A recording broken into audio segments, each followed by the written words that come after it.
다 함께 자리에 앉으셔서 시편 100편 2절 말씀, 또 요한계시록 5장 8절에서 9절 말씀을 한번 읽어보도록 하겠습니다. 두 구절이거든요. 앞에 모니터를 통해서 함께 읽으시면 될 것 같습니다. 다 함께 먼저 100편 2절 말씀을 읽어보겠습니다. 시작. 기쁨으로 여호와를 섬기며 노래하면서 그의 앞에 나아갈지어다. 아멘. 계시록 5장 8절에서 9절 말씀도 있습니다. 시작.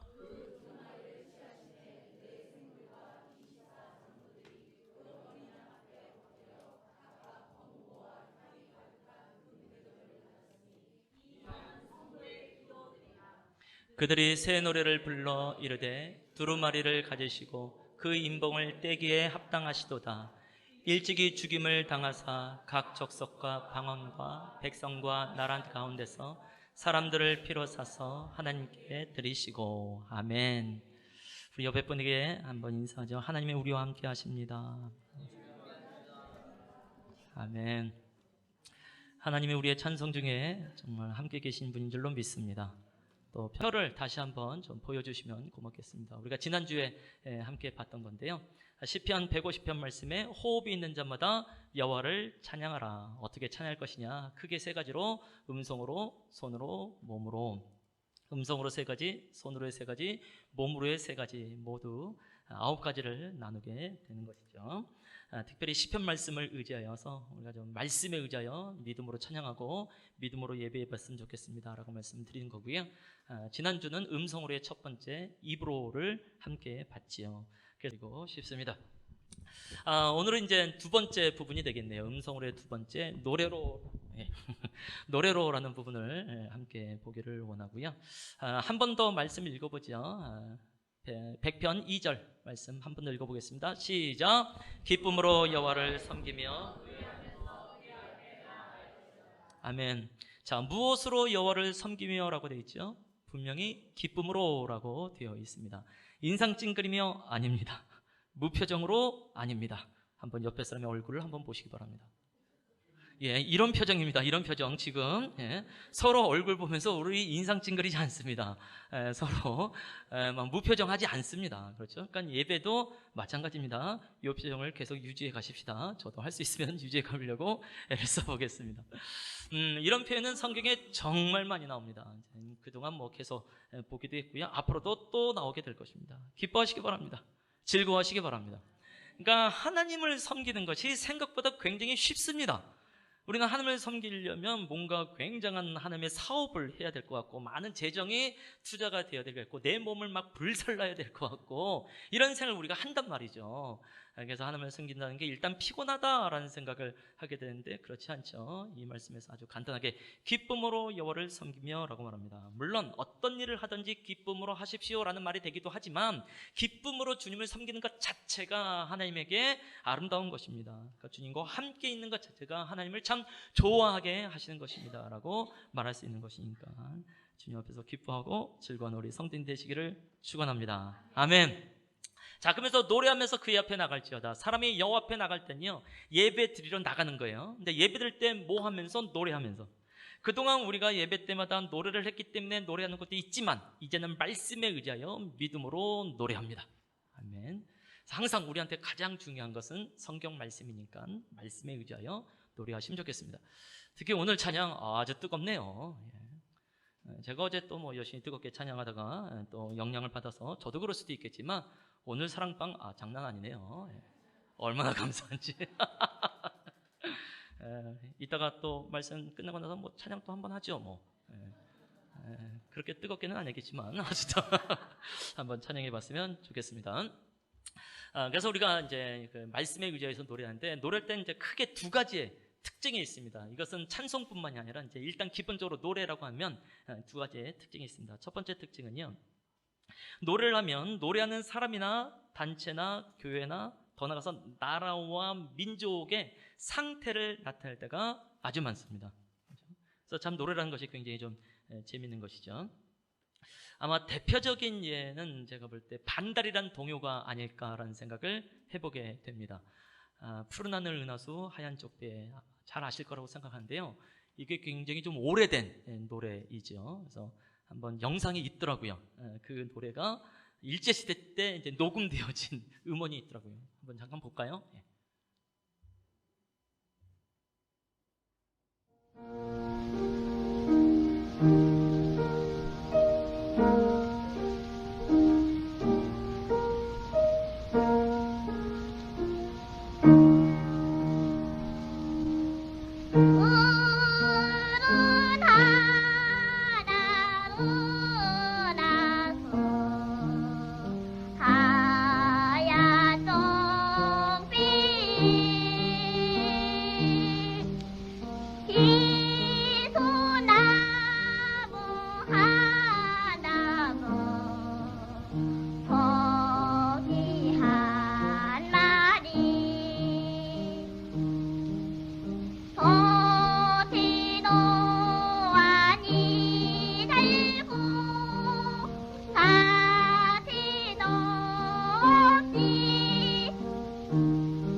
이분이 여기 안 계시지만 박수 한번 드리죠. 이미 고인이 됐을 텐데 너무 힘겹게 부르는 것 같아서 어린아이 목소리이긴 한데요. 사실은 이제 어른이 이제 부르고 있는 거고요. 좀 피아노 반주가 조금 구리죠. 예. 중간에 이게 좀 변주를 하나 뭐 이런 생각이 들기도 하고 그러는데 일단 기본적으로 좀 슬프죠. 이게 이제 1924년도에 이제 최초의 동요입니다. 그때 발표된 최초의 동요이고 이제 윤구경 씨라고 하는 분이 이제 직접 이제 지은 거고요. 이제 설날 까치까치 설날은 뭐 어저께고요. 이 노래를 이제 부른 분이기도 하고 그래서 당시 아마 한 10곡 정도의 노래를 이제 발표를 한 것 같고요. 또 악보도 이제 있기도 합니다. 우리가 2절은 잘 안 불렀던 것 같은데 아무튼 전체적으로 약간 슬픈데요. 슬픈 이유가 있습니다. 윤구경 씨의 큰 누나가 한 10살 이제 터울인데 이분이 이제 시집을 갔다가 무슨 일 때문인지 모르겠지만 이제 변고를 당하여서 좀 사망을 한 것 같아요. 그래서 그 소식을 듣고 또 하늘을 쳐다봤는데 하늘에 이제 반달이 있는 걸 보면서 굉장히 슬프게 느껴지면서 그 노래를 이제 만들었다고 하더라고요. 그 배경이 그렇습니다. 그런데 이제 그 노래가 이제 삽시간에 이제 전국적으로 퍼지게 되어졌고, 그래서 이제 사람들이 부를 때 단순히 이제 누나를 잃은 거에 대한 슬픔이 아니라 나라를 잃은 슬픔에 대한 것이 이게 자연스럽게 좀 전이가 됐던 것 같아요. 그래서 이제 굉장히 민족적 동요처럼 이렇게 불려지게 되어졌고, 그래서 일본 사람들이 굉장히 싫어했을 것 아니겠어요. 그래서 그거를 이제 금지곡을 만들었는데 이게 뭐 일본 사람들한테까지 심지어 뭐 일본에서도 뭐 불려지는 노래가 돼버리다 보니까 나중에 이제 금지를 풀었다 뭐 이런 배경도 있기도 하더라고요. 그래서 일단 이 노래를 불렀던 이제 민족적 동요로서 이해를 하게 되어지면 푸른 하늘 은하수 한가운데 떠있는 이 반달을 조선 한반도로 좀 연상할 수밖에 없는 상황이 되어지는 것이죠. 그러니까 돛대도 없고 이제 삿대도 없다라고 하는 것은 나라의 주권이 없는 이제 일제 치하 상황을 말하게 되겠고, 또 서쪽 나라로 간다는 것은 해방의 나라로 간다. 샛별이 등대란다 길을 찾아라. 이제 왠지 소망에 관한 이제 메시지가 있게 되잖아요. 그래서 좀 해방에 대한 마음을 갖게 되어집니다. 물론 이제 이 배경을 전혀 몰랐던 우리들은 어릴 때부터 쎄쎄쎄를 했죠. 이제 손 위를 하는데 누가 더 빨리 하냐 시합까지 하고, 네가 위에 내가 아래 할게, 이거 틀리면 큰일 나고, 또 이거 할 때 보니까 또 뒤에서 두 청년이 어울리지 않게 또 둘이 이러고 있더라고요. 그래서 우리는 그렇게 이해하고 있지만 원래는 굉장히 구슬프게 울면서 불러야 되는 것이 반달이란 동요다라는 거죠. 그래서 노래 하나가 노래를 부르는 사람들의 그 공동체의 마음의 상태를 아주 잘 말해줍니다. 저 개인적으로 이제 떠오를 때가 있는데요. 그것은 이제 수능, 옛날에 이제 학력고사라고 불렀죠. 학력고사가 끝나고 나서 옛날엔 전기 후기라는 게 있었어요. 전기를 넣었다가 떨어졌죠. 굉장히 슬펐죠. 나를 어찌하면 좋을까 이런 생각 들고, 특히나 이제 제 주변의 친구들, 이제 교회 친구들은 다 대학을 갔어요. 소위 이제 명문대학이라는 곳에 다 이제 합격을 했거든요. 저만 떨어진 거예요. 정말 슬프더라고요. 그래서 그때 어떤 노래를 이제 많이 불렀냐면 산장의 여인이라는 이제 노래를, 웃으시는 분들은 기본적으로 50대 이상이다라고 보시면 되겠고, 봉빈 집사님도 웃지 않는 걸 보니까 모르는 것 같고, 우리 박성택 집사님도 모르시는 것 같고, 이 산장의 여인이라는 노래를 정말 많이 불렀던 것 같아요. 한번 불러볼까요? 아무도 날 찾는 이 없는 외로운 이 산장에 단풍잎만 채고 떨어져 쌓여있네. 이해가 되지 않습니까? 외로운 이 산장에 저만 떨어졌거든요. 단풍잎만 채곡 떨어져 쌓여있네. 떨어져라는 말이 완전히 감정이입이 되죠. 결정적인 가사는 세상에 버림받고, 정말 와닿았어요. 나는 버림받은 인생이구나.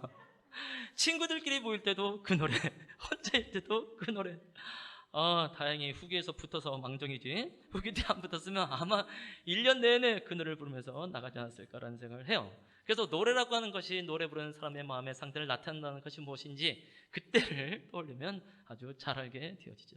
각자의 또 경험도 있지 않을까라는 생각을 하게 되는데, 대표적인 예는 유행가예요. 유행가를 들어보면 그 세대의 정서를 알 수 있고 그 시대적인 상황이 어땠을까를 금방 파악할 수 있지요. 제가 굉장히 유명한 유행가를 하나 또 불러볼게요. 타양살이 몇 해던가 손꼽아 헤어보니, 아시겠습니까? 철사줄로 두 손 꽁꽁 묶인 채로 뒤돌아보고 또 돌아보고, 뭐 이런 거 해도 되는지 모르겠어요. 설교 때 왕창 편집을 해야 되지 않을까 뭐 이런 생각 들기도 하는데, 자, 이런 노래들이 과연 작년에 유행한 노래인가 10년 전에 유행한 노래인가? 아니죠. 딱 들으면 일제시대예요. 딱 들으면 유교입니다. 그러니까 노래라고 하는 것이 아주 재밌는 특징을 갖고 있죠. 그래서 이제 TV에서 하는 음악 프로그램도 보면 그 세대별로 음악 프로그램이 다르죠. 그래서 가요 무대라는 게 있어요. 그것은 기본적으로 한데 뭐 6.25 뭐 전후를 해서 이제 뭐 나왔던 노래들이 주로 나오고요. 뭐 콘서트 7080 뭐 맞습니까? 그거는 주로 이제 70년대 80년대 노래들이 나오게 되어지고, 요즘 뭐 어떤 걸 하는지 모르겠지만 한동안 뭐 음악뱅크 뭐 맞습니까? 뭐 인기가요 이런 거에 보면 요즘 이제 노래들이 이제 쭉 나오게 되어지죠. 그래서 때로는 이게 진짜 완전히 다른 음악 아니야라는 생각을 가질 정도로 이 장르를 보면 다양하게 나타나게 되어지죠. 그래서 이제 요즘 노래를 통해서 요즘 세대의 정서를 파악할 수 있다 이렇게 볼 수 있겠죠. 요즘 유행가는 전 세계적으로 그냥 뭐 10대를 위한 유행가입니다. 들어보면 그냥 아무 생각 없습니다. 그냥 오빠만 있으면 됩니다. 그래서 오직하면 오빤 강남스타일 이거 가지고 뭐 전 세계적으로 들썩들썩 하지 않았습니까? 아니면 중간에 베이비 들어가면 다 뜨게 돼 있어요. 그렇죠? Shut up baby, shut up baby 이런 노래 아십니까? 그러면 남자고 여자고 뭐 난리 납니다. 그렇죠? 빨간 맛 궁금해하니 뭘 궁금해 그런 거. 우리는 궁금하지 않습니다. 예. 그런 노래를 가지고 북한 가서도 노래 부르고 굉장히 놀랍죠. 빨간 맛이 뭘까? 정말 아무 생각 없는 것들이라는 생각을 하게 되는 것이죠. 그래서 노래라고 하는 것이 노래를 부르는 사람들의 상태를 나타나게 된다. BTS를 준비했어야 되는데 미안하네. BTS가 없어서 다음번에는 BTS를 준비해 볼 수 있도록 하겠습니다. 정말 놀라운 사람들인데, 자, 그러면 이제 찬송이에요. 찬송을 부르는 개인이나 교회의 영적 상태를 나타나게 되겠죠. 궁금합니다. 궁금해요. 우리 이제 성도님들이 이제 개인적으로 어떤 찬송을 많이 부르시는가? 뭐 콘도를 듣든지, 뭐 설거지를 하면서, 뭐 운전하면서, 일하면서. 혹시 아직도 그런 찬송의 은혜를 받는지 모르겠어요. 세상에서 방황할 때 나 주님을 몰랐네. 그런 찬양은 신앙생활한 지 6개월 만에 정리를 해야죠. 이제 집사 직분을 받았음에도 불구하고 세상에서 방황할 때 하면 심각하구나 라는 생각을 하게 된단 말이죠. 그렇죠?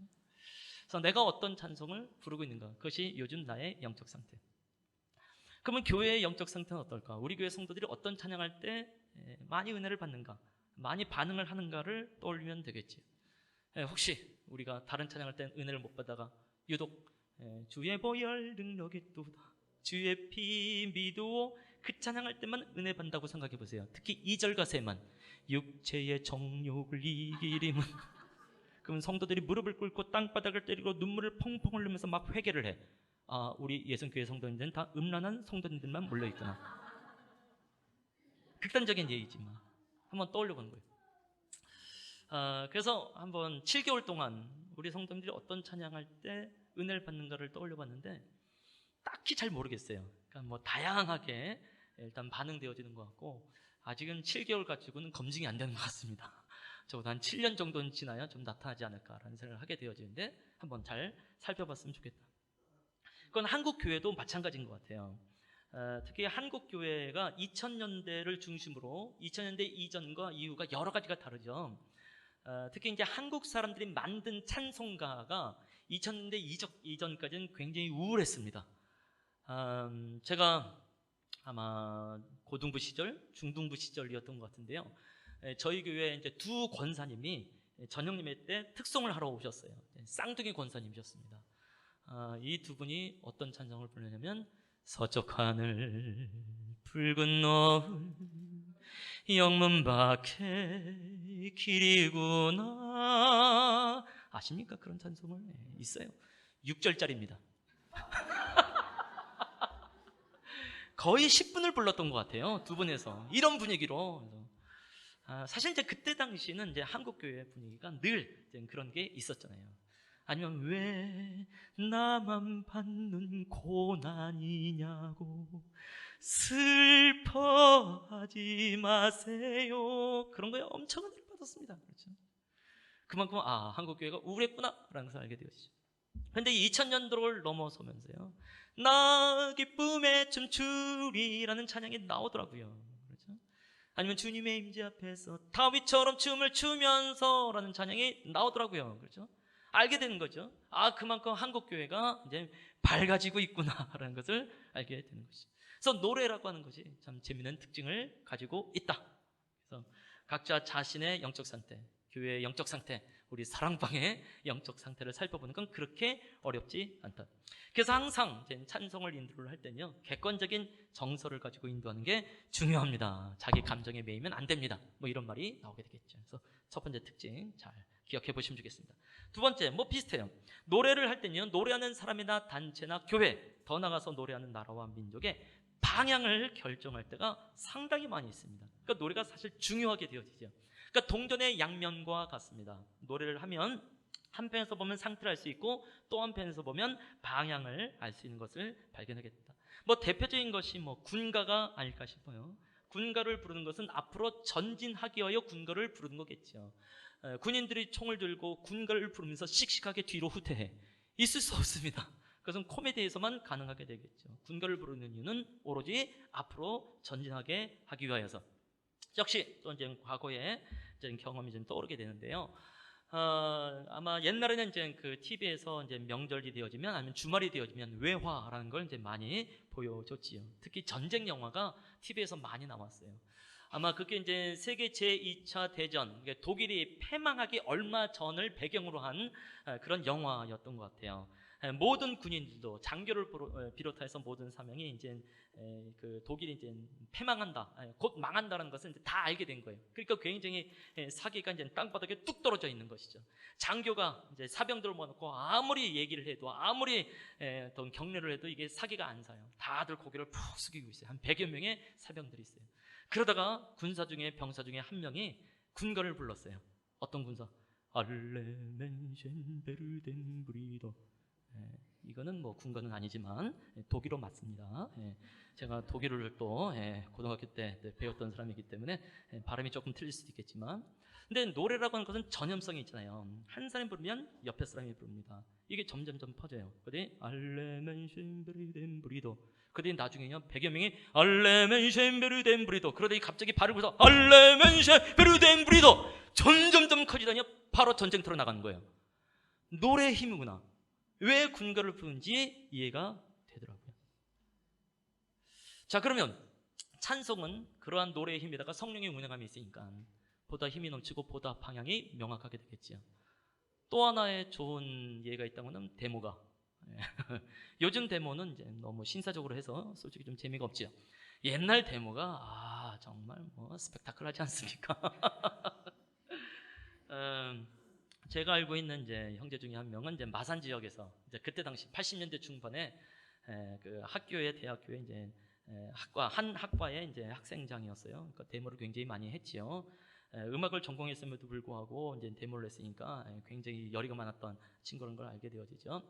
그래서 뭐 열심히 이제 노래를 부르면서 이제 이끌어가다가 결국 이제 안기부에 이제 끌려가게 되었습니다. 그래서 거기서 많은 이제 고문을 당하고 감옥에 집어넣을 때 꼭 조폭들이 갇혀 있는 곳에 집어넣는데요. 골통 좀 먹어보라 이거죠. 자, 제가 이제 음악을 전공한 걸 아니까 노래를 시키더래요. 그러면 조폭들 앞에서 때로는 그냥 가요를 부를 때도 있고 찬송을 부를 때도 있는데 이 조폭들이 눈물을 흘리면서 은혜를 받는데요. 그러니까 이분은 이제 노래의 힘이 무엇인지 진짜 잘 알죠. 다음 주에 오게 될 이제 공인현 선교사님이시나.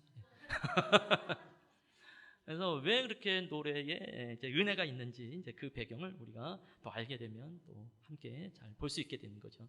그래서 역시 이제 과거를 한번 떠올려 보는데요. 89년도가 이제 저에게 좀 많이 떠올라요. 제가 다녔던 학교가 그렇게 데모를 많이 하는 학교는 아니었어요. 근데 그 89년도 5월에는요, 거의 전교생이 함께 모여서 데모하지 않았나라는 생각을 하게 됩니다. 이슈는 등록금 투쟁이었습니다. 지금도 등록금 투쟁이라고 하면 아마 사람들이 많이 모이지 않을까. 이렇게 개인적인 문제가 걸리니까 다 모였어요. 거의 뭐 노천극장에 한 2,000명 정도가 모이지 않았나라는 생각을 하게 되고, 제가 다녔던 학교가 그렇게 큰 학교가 아니었기 때문에 거의 전교생이 모였다라고 보시면 될 것 같아요. 또 공대로 유명한 학교였기 때문에 여학생은 거의 없었습니다. 그러니까 2,000명의 이제 남자들만 모여있다 이렇게 보시면 되겠어요. 그때 이제 유행이 뭐냐면 14개 학과의 학생장들이 혈서를 쓰는 게 유행이었습니다. 그래서 큰 현수막에다가요, 진짜 면도칼로 긋고 피를 내면서요 썼어요. 등록금 투쟁 썼습니다. 그때 제가 돈이 얼마나 귀한 것인지 그때 알았던 것 같아요. 이 돈이라는 것 때문에 저렇게 피를 흘리다니. 그 다음에 이제 또 유행이 뭐였냐면 총학생회장이 전교생 앞에서 삭발을 하는 게 유행이었어요. 2,000명 앞에서 이제 굉장히 조용할 거 아니겠어요. 바리깡이라고 하나요? 윙 소리가 나는 거죠. 조용합니다. 그때에 이제 누군가가 아주 굉장히 유명한 데모가를 하나 불렀습니다. 사랑도 명예도 이름도 남김없이. 원래 이 노래는요 약간 행진곡 같은 거잖아요. 사랑도 명예도 이름도 남김없이 뭐 전두환은 물러나라 울라울라. 원래 이제 이렇게 부르는 건데 이걸 천천히 부르는 거예요. 분위기가 굉장히 이상하죠. 역시 노래는 전염성이 떨어져요. 옆에 사람을 부르고 옆에 사람을 부르고 2,000명이 함께 사랑도 명예. 근데 이제 상상하셔야 됩니다. 혈서 썼어요. 그리고 지금 그 총학생회장이 머리를 윙 하고 깎고 있는 이런 분위기 속에서 남성 합창단 2,000명이 사랑도 명예 이름도 남김없이 한평생 나가자던 뜨거운 맹세 통지는 간데 없고 깃발만 나붙겨 투쟁! 투쟁!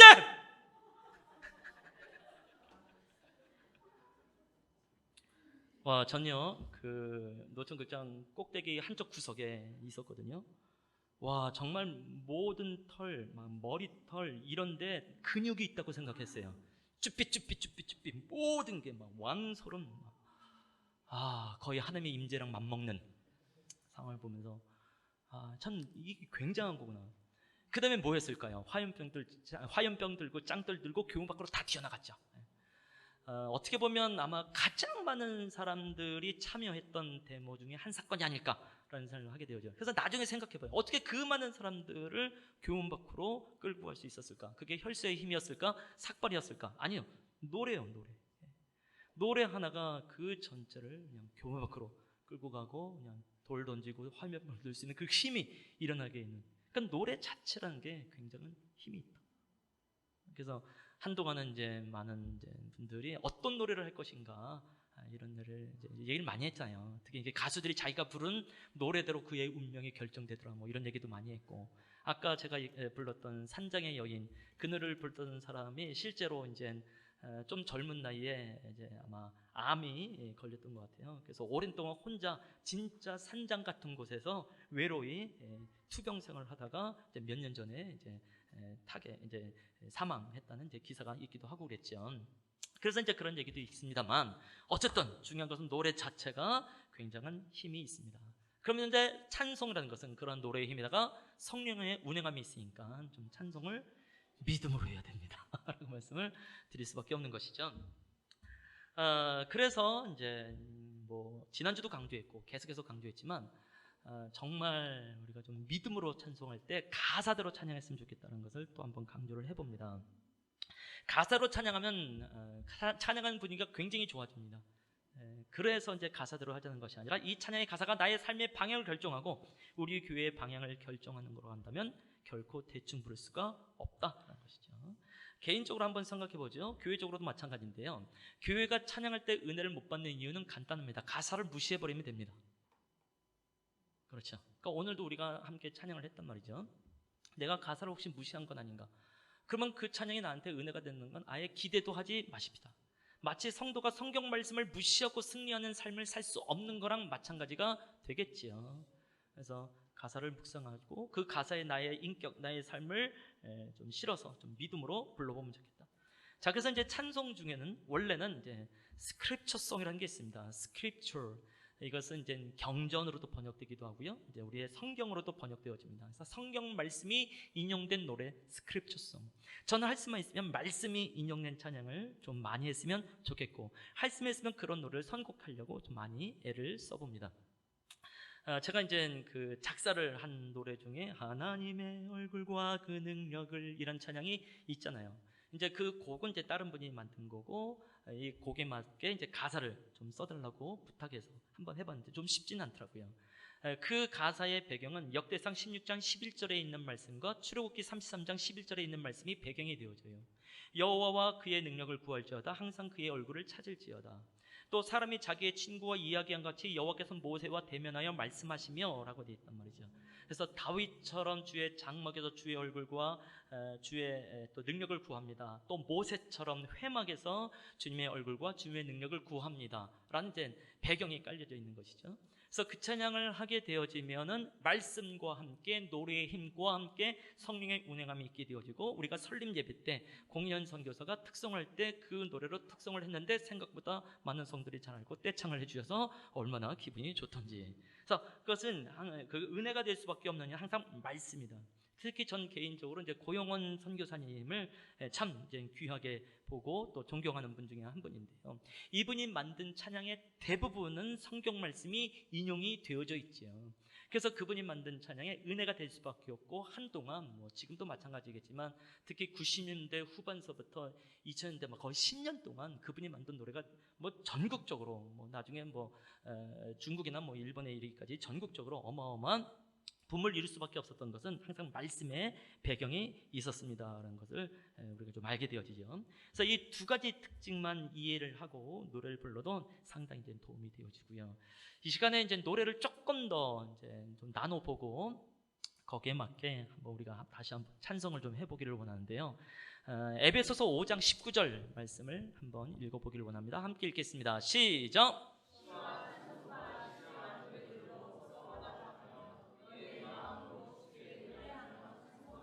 시와 찬송과 신령한 노래라는 것이 이제 세 가지로 나오게 되어지죠. 또 골로새서 3장 16절 또 읽어보겠습니다. 시작!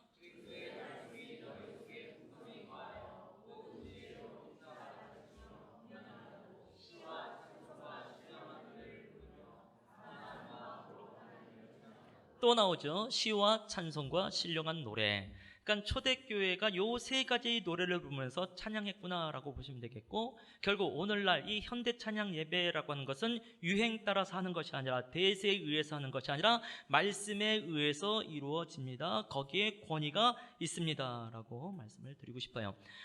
요 이제 세 가지 중에 이제 하나를 조금 더 구체적으로 제가 설교를 하고 한번 찬송을 해보기를 원하는데요.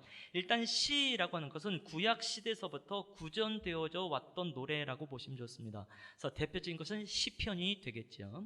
그래서 실제로 이제 초대교회도 시편을 많이 인용을 하면서 노래하게 되어지고요. 또 예수님도 그렇고 사도들도 그렇고 시편의 말씀을 인용하여서 설교하는 모습을 발견하게 되어집니다. 자, 그다음에 이제 찬송이라고 하는 것은 그때 당시에 작곡법으로 인해서 창작된 노래라고 보시면 될 것 같아요. 성경책이 특히 이제 신약 성경은 다 산문체로 이렇게 되어 있기 때문에 시가 없는 것처럼 보이지만 신약 성경에도 시가 제법 많이 나옵니다. 일단 요한계시록 안에 이제 많이 나오게 되어지고요. 특히 이제 누가복음 1장 말씀을 보게 되면 마리아가 예수님을 잉태하고 나서 하나님을 찬송하는 시가 한 29절 이상 쭉 나오게 되어지죠. 대표적인 찬송이라고 보시면 되겠고, 그 외에 서신서 같은 경우도 사실 시로 표현되어진 것이 많이 있게 되어집니다. 그래서 이제 찬송이라고 할 땐 그때 당시 작곡법에 의해서 창작된 노래라고 보시면 되겠고, 자, 이제 신령한 노래, 이제 요것이 이제 중요한데요. 그야말로 영가, 영적인 노래라고 이해를 하시면 좋을 것 같아요. 성령의 감동에 의하여 자연스럽게 불려지는 노래라고 이해를 하시면 되겠습니다. 이 말씀을 함께 보면서 우리가 참고로 할 수 있는 것은 고린도전서 14장 15절 말씀인데요. 훨씬 더 잘 이해가 되리라고 생각을 합니다. 한번 읽어보겠습니다. 시작!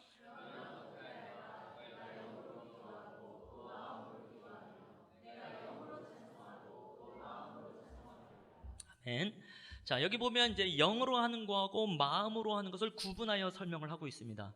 기도도 영으로 하기도 하고 마음으로 하기도 하고, 또 찬송도 영으로 하기도 하고 마음으로 하기도 하고, 그러니까 영으로만 할 뿐만 아니라 마음으로 같이 합니다. 마음으로 할 뿐만 아니라 영으로 같이 합니다라고 말을 하고 있죠. 그래서 여기서 말하는 영으로의 찬송과 좀 전에 봤었던 신령한 노래가 같은 성격을 가질 가능성이 상당히 높지요. 일단 뭐 에베소서, 골로새서, 고린도전서 다 이제 사도 바울이 기록을 한 거니까 같은 의도로서 말을 했다라고 보시면 좋을 것 같아요. 특히 이제 고린도 교회는 이제 신령한 은사가 많이 있었던 교회이고요. 그 신령한 은사가 대부분 예배 안에서 나타났던 것이고, 그 중에서 고린도서 14장은 고린도 교회의 예배를 아주 구체적으로 말하는 장면들이 많이 나옵니다. 특히 이제 신령한 은사 중에 두 가지가 대표적으로 일어나게 됐어요. 그것은 이제 예언과 방언이었었죠. 특히 이제 14절, 13절에서도 계속 이제 방언에 관한 말씀을 하고 예언에 관한 말씀을 해요. 그러다가 이제 15절 말씀이 나오는 거거든요. 그래서 이때에 영으로 찬송이라고 하는 것은 상당히 이제 방언과 함께하는 찬송일 수 있겠고, 또 이제 성령의 감동에 의하여 자연스럽게 불러지는 노래일 수 있겠다라는 생각을 해보게 되는 것이고, 사실 저는 어떻게 하면 이 찬송을 많이 할까 좀 애를 쓰는 사람 중에 한 명이긴 한데요. 저는 이번 기회를 통해서 우리가 한번 잘 들어보고 또 거기에 맞게 한번 적용을 하면서 한번 찬송해 보면 어떨까라는 생각을 이제 해보게 되는 것이죠.